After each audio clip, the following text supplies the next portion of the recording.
வருகின்றேன். 3ஆம் வகுப்பு படிக்கின்றேன். கதையின் பெயர் அழகான அம்மா.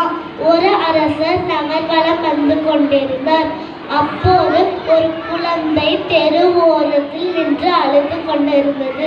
அதை கண்ட அரசர் குதிரையிலிருந்து கீழே இறங்கின்றார். ஏன் அழுகின்றாய் பாப்பா என்று கேட்டார். அரசர், எனக்கு ஏன் அம்மா வேண்டும், எங்கோ தொலைந்து விட்டார் என்று குழந்தை அழுதது.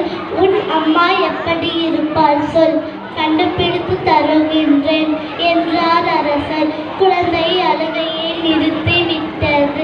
என் அம்மா மிகவும் அழகாக இருப்பார் என்று சொன்னது.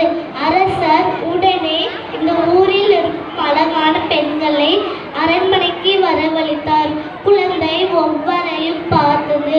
இதில் யாரும் என் அம்மா இல்லை என்று சொன்னது. அரசருக்கு வருத்தமாகி விட்டது.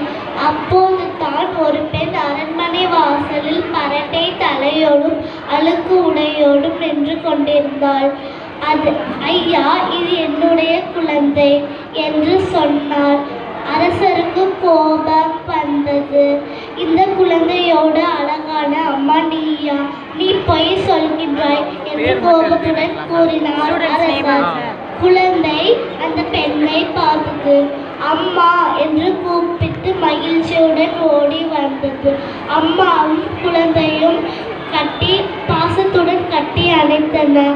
அப்போது தான் அரசருக்கு உண்மையான அழகு எது என்றது புரிய வந்தது. இந்த கதையிலிருந்து என்ன தெரியுதுன்னா, ஒரு குழந்தைக்கு அவள் தாய் தான் என்னைக்குமே அழகு. நன்றி.